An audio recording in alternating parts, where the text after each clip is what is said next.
আসসালামু আলাইকুম। আমি ফখরুদ্দিন 21 চ্যানেল থেকে আমার সাথে থাকার জন্য আপনাদেরকে স্বাগত জানাচ্ছি। আজকে কথা বলবো, আমাকে কিছু ভাই প্রশ্ন করেছেন, টার্মিনেট করলে টার্মিনেট কাটা যাবে কিনা। এখানে প্রশ্ন হলো ভাই,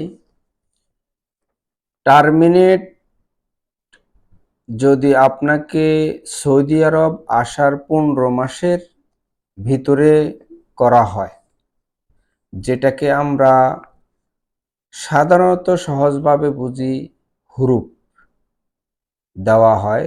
এটা আগে ছিল হুরুপ, এখন এটাকে নতুন করে করা হয়েছে টার্মিনেট। আপনি সৌদি আরবে আসার 15 মাসের ভিতরে যদি আপনাকে টার্মিনেট করা হয়, তাহলে এটা আর কাটা যাবে না। এটা আপনাকে মনে রাখতে হবে। আপনাকে 60 দিন সময় দেওয়া হবে আপনাকে দেশে চলে যাওয়ার জন্য। 60 দিনের ভিতরে আপনি যদি দেশে না যান, তাহলে আপনি হুরুপ হয়ে যাবে অথবা আপনি অবৈধ হয়ে যাবেন। এরপর আপনাকে আর বৈধ হওয়ার কোনো সুযোগ থাকবে না। কিন্তু আপনি যদি 60 দিনের ভিতরে আপনি দেশে চলে যান, তাহলে আপনি আবার যে কোনো নতুন ভিসায় আসার সুযোগ থাকবে।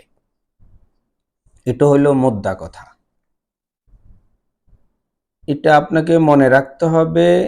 আসার আপনি সৌদি আরবে ঢুকার যেদিন ঢুকছেন, এয়ারপোর্টে ফিঙ্গার দিয়ে বা আপনার এয়ারপোর্টে সিল চপ্পর মেরে আপনাকে যখন সৌদি আরবে ক্লিয়ারেন্স দিছে, তা সেদিন থেকে 15 মাস আপনি হিসাব করতে হবে। 15 মাস কেন? এখানে বলা হয় সাধারণত 1 বছরের কথা, কিন্তু 15 মাস কেন?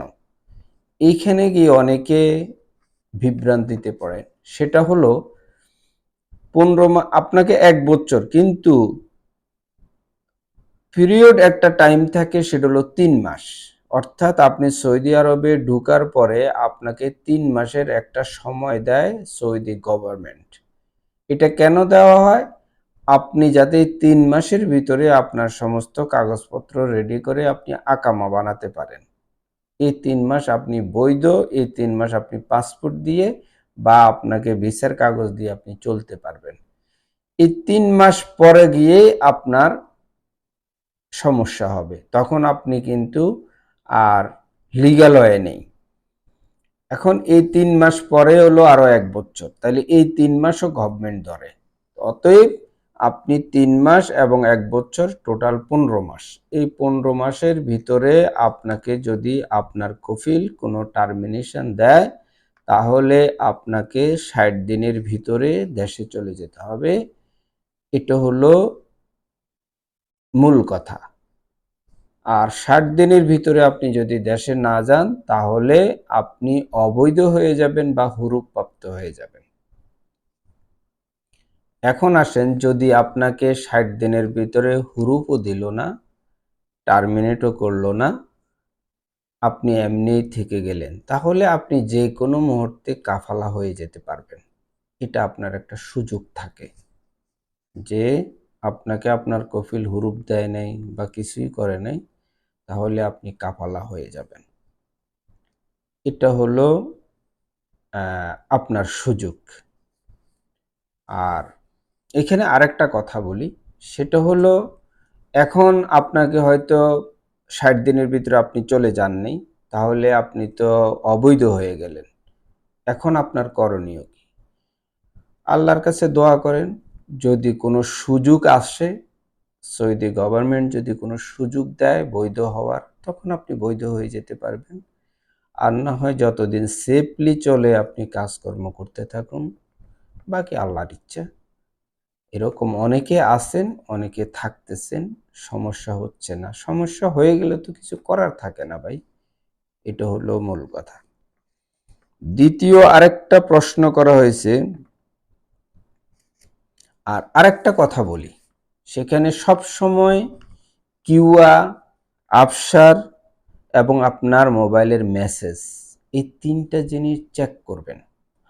আরেকটা কথা মনে রাখবেন, আপনার 60 দিন পার হয়ে গেলে আমাদের অনেকেই বলে যে আপনার টার্মিনেট আমি কেটে দিব, আপনাকে বৈধ করে দিব। ভাই, এই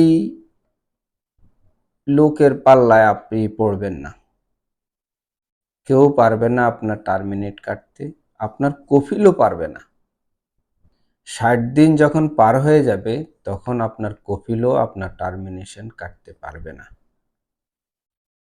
অতএব কাউকে টাকা পয়সা দিয়ে যা যেটুকুই কামাই করতেছেন এটা দিয়ে এই ব্যর্থ চেষ্টা করবেন না।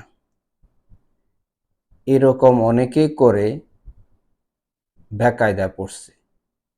আমি নিজেও একজনের ব্যাপারে দেখেছি, সে অনেক দৌড়াদৌড়ি করছে কিন্তু কোনো কাজ হয় নাই। অতএব এই ব্যর্থ চেষ্টাটা আপনারা দয়া করে করবেন না। এটা কেউ পারবে না আপনাকে আর বৈধ করতে।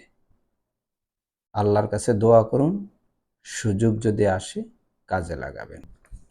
হ্যাঁ, যাদের 15 মাস পার হয়ে গেছে সৌদি আরবে আসার পরে, 15 মাস পরে যদি আপনাকে টার্মিনেশন করে, আপনি বৈধ হতে পারবেন 60 দিনের ভিতরে। যে 60 দিন আপনাকে সময় দিয়েছে, এই 60 দিনের ভিতরে আপনি বৈধ হয়ে যেতে পারবেন। এটা 15 মাসের পরে।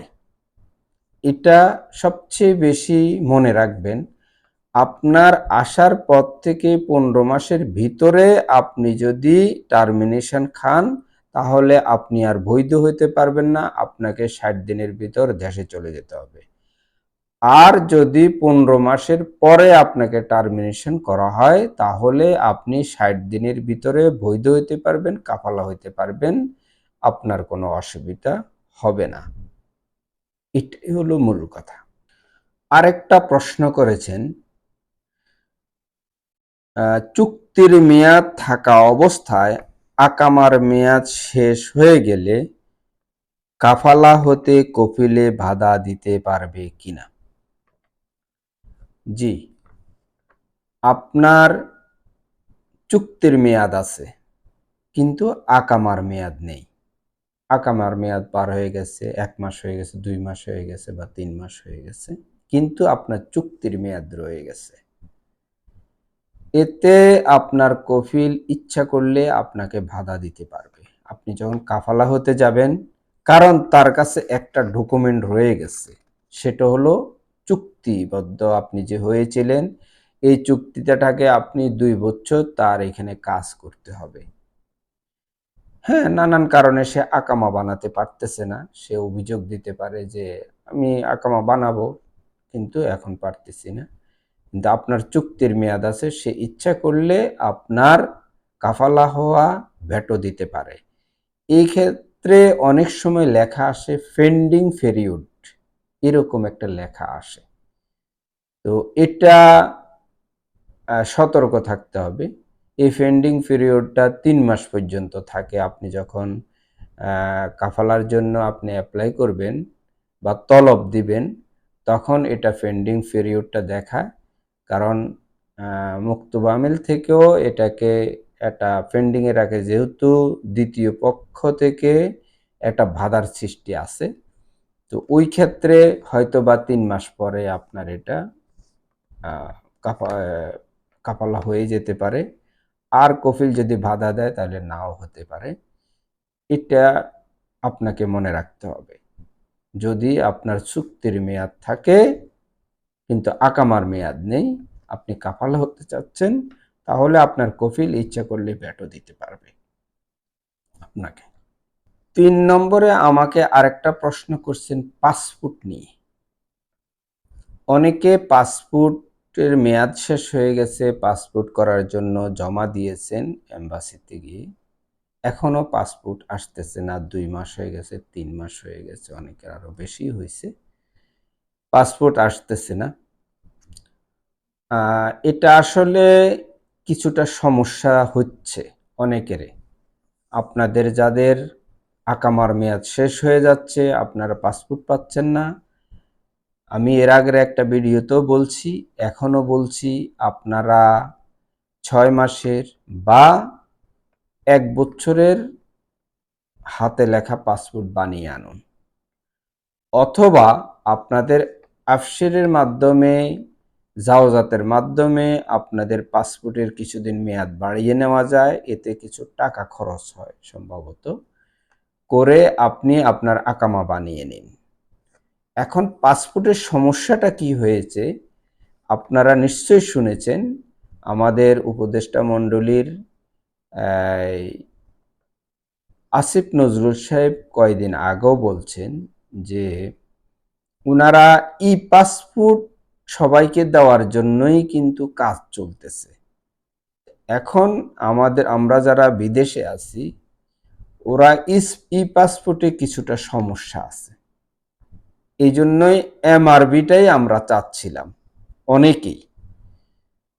এর কারণ অবশ্যই আপনারা জানেন, যে দিয়েছেন সে জানেন কেন এমআরবি চাচ্ছেন আপনি, কেন ই পাসপোর্ট আপনি এখন নিতে চাচ্ছেন না। আমি সংক্ষেপে বলি, এতে প্রবলেমটা হয়েছে, আমরা যখন সৌদি আরবে বা বিভিন্ন মিডল ইস্ট কান্ট্রিতে আসছি বা আসি, তখন অনেকের বয়সের জন্ম নিবন্ধনের এবং বয়সের পাসপোর্টের বয়সের মধ্যে একটু হেরফের, বা মা বাবার নামের স্পেলিং এর মধ্যে যে কোনো দেখা যায় একটু 19-20 আছে, সমস্যা সামথিং আছে।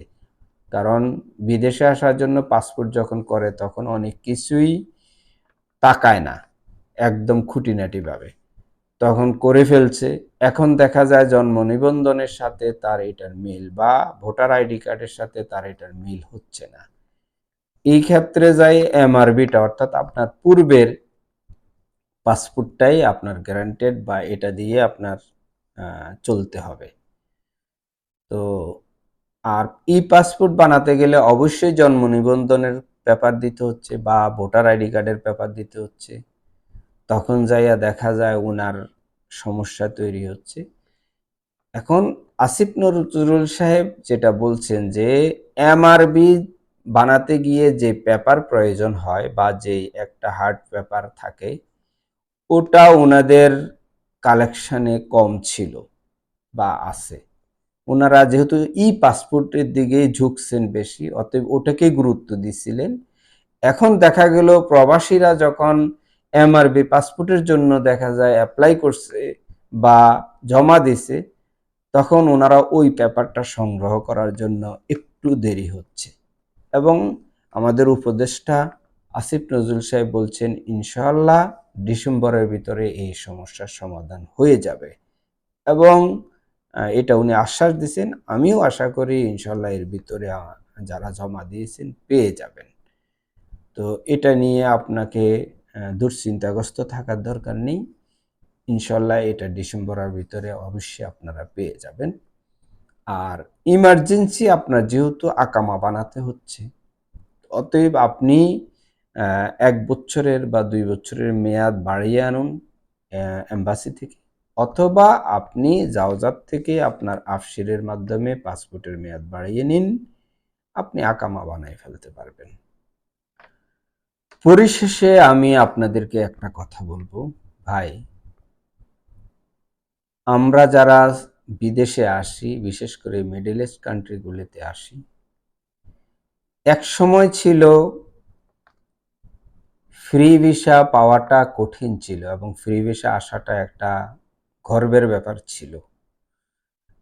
কারণ এটাতে আসলে আপনি যে কোনো কাজ করতে পারবেন, নিজের ইচ্ছা স্বাধীন মোতাবেক চলতে পারবেন। কিন্তু ভাই, বর্তমানে এই তথাকথিত ফ্রি ভিসায় আসবেন না। আপনি আসলে কাজ পাওয়াটা আপনার জন্য দুরূহ ব্যাপার।